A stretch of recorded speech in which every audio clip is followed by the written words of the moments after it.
Hello, my dear friends. I am Dr. Wasim I Khan, Associate Professor, Shri Shivaji Law College, Parbhani, Maharashtra, India. So today we will discuss a second part of the topic of examination of witnesses.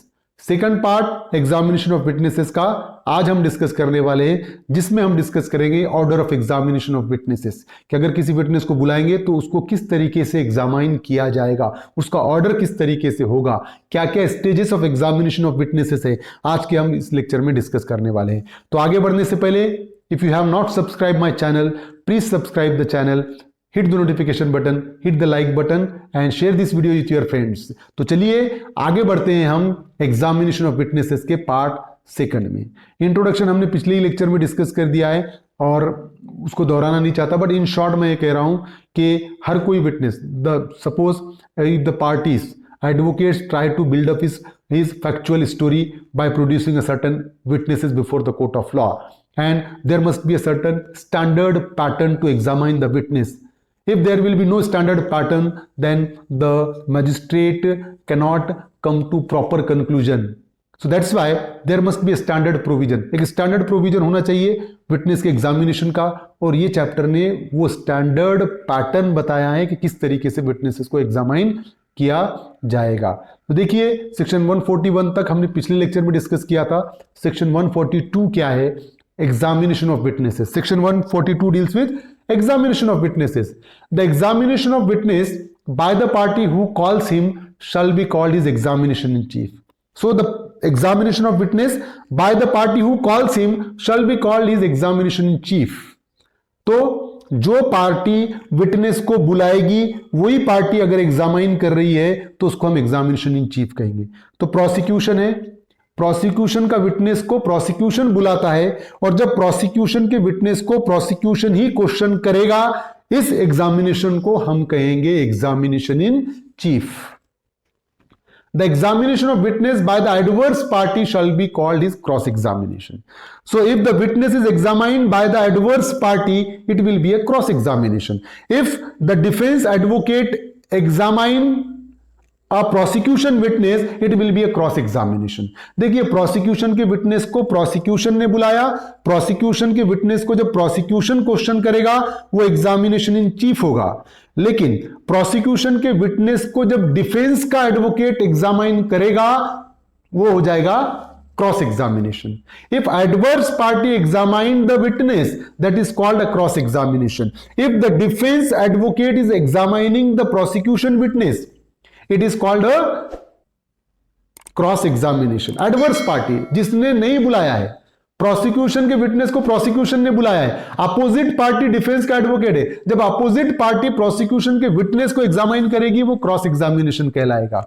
The examination of a witness subsequent to cross examination by the party who called him shall be called is re examination. Suppose prosecution call the prosecution witness, prosecution examine the prosecution witness, that will be examination in chief. Later on, adverse party examine the prosecution witness, that will be a cross examination, and subsequent to the cross examination, if the prosecution again examine the prosecution witness, that is called re examination.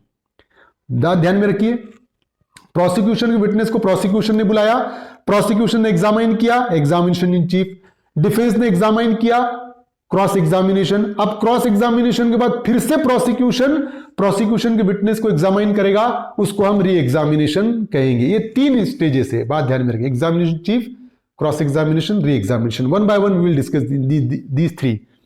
The first stage is where a witness is examined by the party who has called it. First stage क्या है? Examination of witness by the party who calls it, जिसने बुलाया वो examine कर रहा है, ये first stage है और इसी को हम एग्जामिनेशन इन चीफ कहते हैं। In this stage the goal of the party is to make the witness make statement that prove the facts alleged by the party. The very aim of examination in chief is to build up the factual story. जो story बताया था prosecution ने, उस story को buildup करने के लिए, अपने स्टेटमेंट को प्रूव करने के लिए एग्जामिनेशन इन चीफ होता है। The party asks a question, the responses to which are expected to support the factual story submitted by the party. Prosecution के विटनेस को क्वेश्चन करता है, उसका इरादा यही होता है क्वेश्चन के पीछे कि जो उसने स्टेटमेंट दिया था वो उसको कंफर्म करे, और इसीलिए एग्जामिनेशन इन चीफ में जब एडवोकेट प्रोसिक्यूशन के विटनेस को जब क्वेश्चन करता है, एग्जामिनेशन चीफ होता है, वो प्लेन और सिंपल क्वेश्चन होते हैं। हाँ ठीक है, आपने क्या देखा था, फिर उसके बाद क्या हुआ, फिर उसके बाद क्या हुआ, just like a story examination chief होता है, और एग्जामिनेशन चीफ प्लेन तरीके से ही रिकॉर्ड होता है, क्योंकि प्रोसिक्यूशन चाहता यह है कि जो स्टेटमेंट दिया था विटनेस ने उसी को आकर वो कोर्ट में कंफर्म करे बस। क्रॉस एग्जामिनेशन क्या है? The second stage is where the witness is cross examined by the opposite party. Second stage क्या है? The witness is examined by the opposite party. Prosecution के विटनेस को डिफेंस का एडवोकेट एग्जामाइन कर रहा है अभी, तो वो अपोजिट पार्टी एग्जामाइन कर रही है, that is a cross examination. देखिए, डिफेंस के एडवोकेट को जब प्रोसिक्यूशन का एडवोकेट एग्जामाइन करेगा तब भी वो क्रॉस एग्जामिनेशन होगा, और प्रोसिक्यूशन के विटनेस को डिफेंस का एडवोकेट जब एग्जामाइन करेगा तो वो भी एक क्रॉस एग्जामिनेशन है। अपोजिट पार्टी जब कभी भी एग्जामाइन करेगी डिफेंस के एडवोकेट को, डिफेंस का एडवोकेट ही, डिफेंस के विटनेस को डिफेंस का एडवोकेट ही एग्जामाइन करेगा, तो वो एग्जामिनेशन इन चीफ है। तो जो बुला रहा वो एग्जामाइन कर रहा, एग्जामिनेशन इन चीफ, और जो बुला रहा उसकी अपोजिट पार्टी एग्जामाइन कर रही है, वो है cross examination. In this stage the goal of the party which is examining the witness is to poke holes in the story of the witness with a view to discredit the evidence that the witness has given. The very aim of cross examination is to make a hole in the story of witness by asking a cross question and to discredit the statement of a witness. सबसे बड़ा M क्या है cross examination का, कि जो prosecution के witness ने आके जो एग्जामिनेशन इन चीफ में जो स्टोरी बनाया, उस स्टोरी में क्या करने का, इसको होल बनाने का है, उस स्टोरी को कंफ्यूजिंग बनाने का है, क्रॉस क्वेश्चन कर और उसके स्टेटमेंट को डिस्क्रेडिट करने का है, मतलब भरोसे के लायक नहीं रहना ऐसा बनाने का है। ये एम होता है क्रॉस एग्जामिनेशन का। However when it is intended to suggest to the court that the witness is not speaking the truth on a particular point, it is necessary to direct this attention to it by question in this stage. तो cross examination में जब इस तरीके से question पूछे जाते हैं उससे, कि वो कोर्ट को ये एहसास दिलाना चाहता है अपोजिट पार्टी का एडवोकेट कि जो स्टेटमेंट इसने एग्जामिनेशन इन चीफ में दिया वो सही नहीं दिया। तो क्रॉस एग्जामिन का एम ही वो होता है कि जो स्टोरी उसने बनाया था एग्जामिनेशन चीफ में उसको डिस्क्रेडिट करने का, उसको कहीं ना कहीं डावाडोल बनाने का एम होता है क्रॉस एग्जामिनेशन का। The witness must then be given an opportunity to explain the apparent contradiction while he is in the witness box. बाद में जो apparent contradiction है उसको explain करने की उसको opportunity दी जाती है, कि जो contradictions omissions होते हैं ना, कि पहले कुछ और कहा था कोर्ट में कुछ और कहा, तो क्रॉस एग्जामिनेशन में यही पूछने की कोशिश करता है डिफेंस का advocate, why these are the contradiction, क्यों कॉन्ट्राडिक्शन है ये, तो उसको एक्सप्लेन करने की अपॉर्चुनिटी भी होती है उस विटनेस के पास।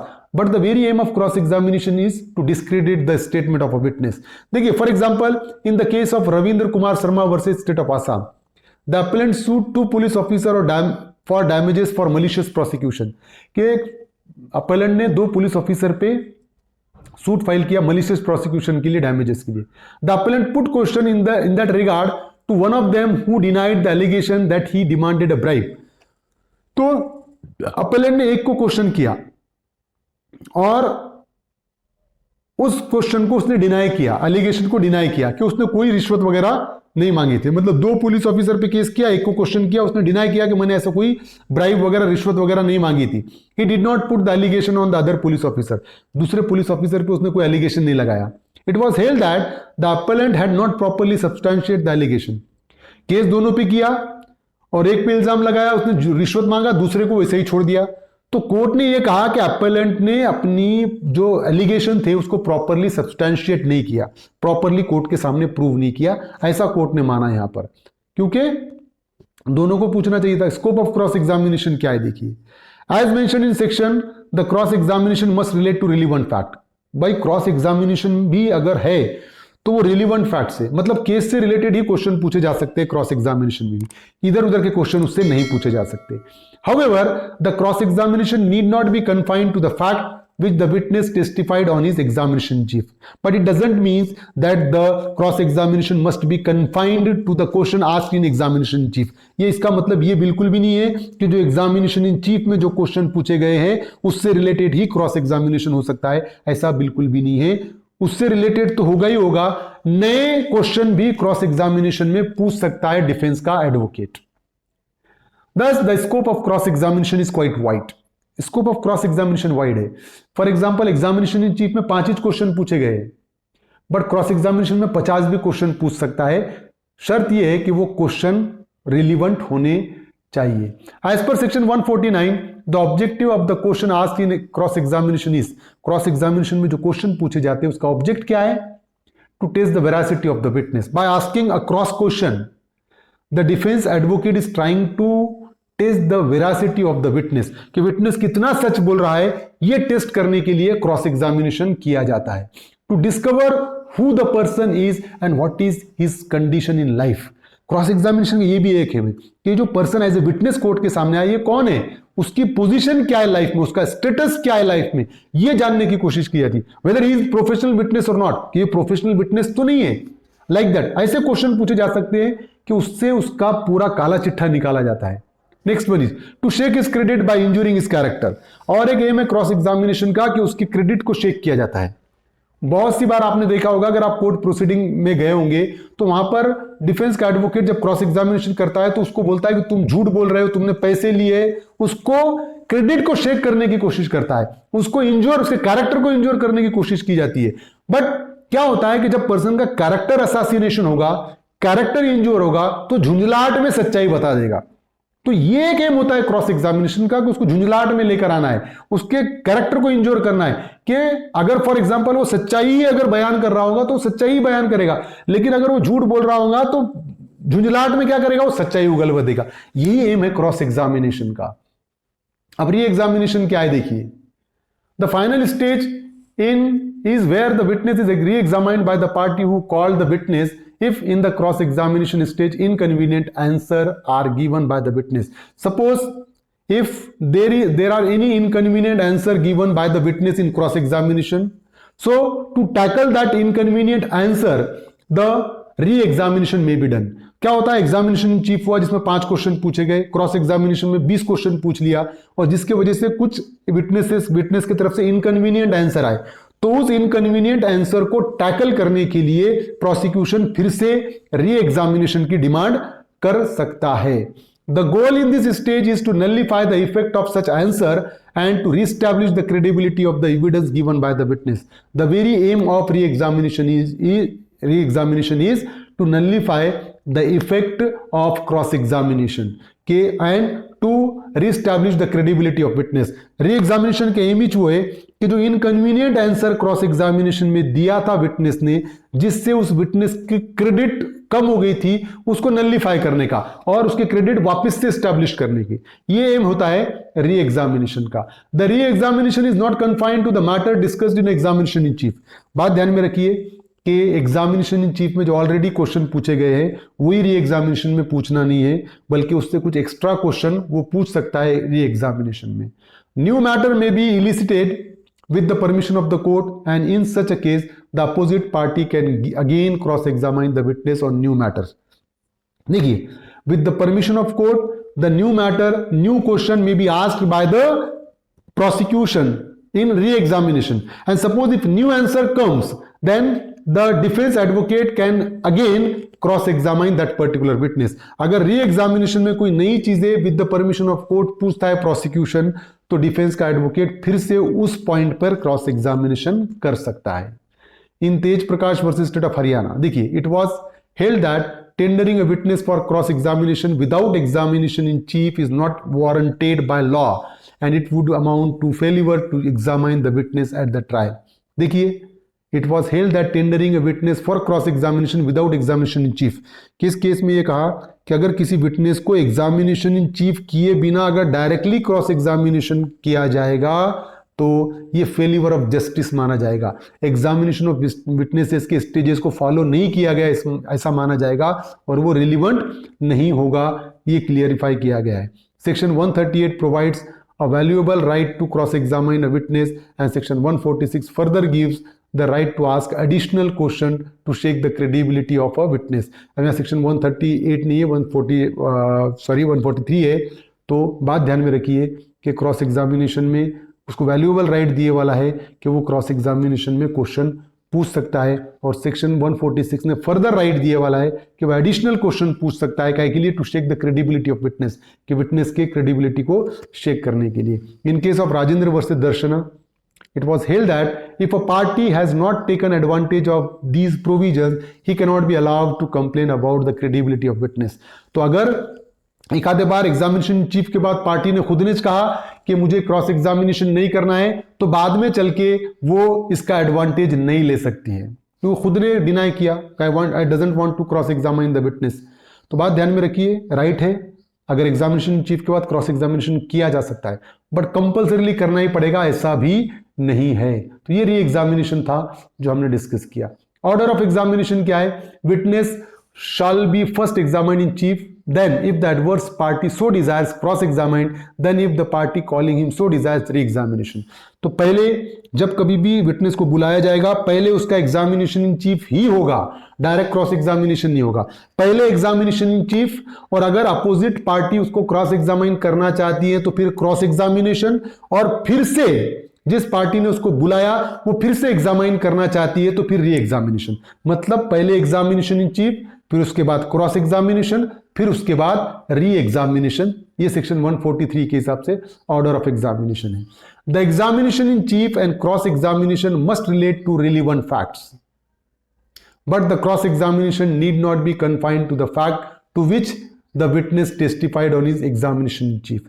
देखिए, द एग्जामिनेशन इन चीफ और क्रॉस एग्जामिनेशन कैसा होना चाहिए, must relate to the relevant fact. इधर उधर की बातें नहीं पूछना चाहिए, जो केस चल रही है उससे रिलेटेड ही क्वेश्चन पूछे जा सकते हैं एग्जामिनेशन चीफ और क्रॉस एग्जामिनेशन में। But the cross examination need not be confined to the fact which the witness testified in examination in chief. लेकिन क्रॉस एग्जामिनेशन जो एग्जामिनेशन इन चीफ में पूछे गए क्वेश्चन है उससे रिलेटेड ही क्रॉस एग्जामिनेशन होना ऐसा जरूरी नहीं है, एडिशनल क्वेश्चन पूछे जा सकते हैं, need not be confined. The re-examination shall be directed to the explanation of matter referred to in cross-examination, and if new matter is by permission of the court introduced in re-examination, the adverse party may further cross-examine upon the other। re-examination कब होगा, with the permission of court। वो person क्या कर सकता है, री-एग्जामिनेशन में नए question पूछ सकता है। जब नए क्वेश्चन पूछेगा तो उसका क्रॉस एग्जामिनेशन करने का राइट रहेगा एडवर्स पार्टी में, ठीक है। तो ये सब क्लॉज 3 है। अब सेक्शन 144 है, cross examination of person called to produce a document. A person someone to produce a document does not become a witness by the mere fact that he produce it and cannot be cross-examined unless and until he is called as a witness। Suppose if any person has been summoned to produce any document before the court of law, now he is bound to produce that document, and if he produce the document, his work is done। He cannot be called as a witness before the court of law, he cannot be examined as a witness। अगर मुझे summons आया document produce करने का, मैंने document produce कर दिया तो sufficient है, मुझे कोई क्वेश्चन नहीं पूछा जा सकता है। हाँ, अगर मुझे क्वेश्चन पूछना है तो मुझे एज ए विटनेस कोर्ट में बुलाना पड़ेगा। जब एज ए विटनेस कोर्ट में बुलाएंगे तब मुझे क्वेश्चन पूछा जा सकता है। मुझे सिर्फ एक कॉन्ट्रैक्टर डॉक्यूमेंट प्रोड्यूस करना था, मैंने डॉक्यूमेंट प्रोड्यूस कर दिया, सफिशिएंट है, मैं विटनेस के डेफिनेशन में नहीं आऊंगा, मुझे क्रॉस एग्जामाइन नहीं किया जा सकता है। सेक्शन 144 ये कहता है। Witness to character, section 145, witness to character में भी cross examine and re examine. हमने देखा रिलीवेंसी ऑफ कैरेक्टर के in criminal case good character is relevant.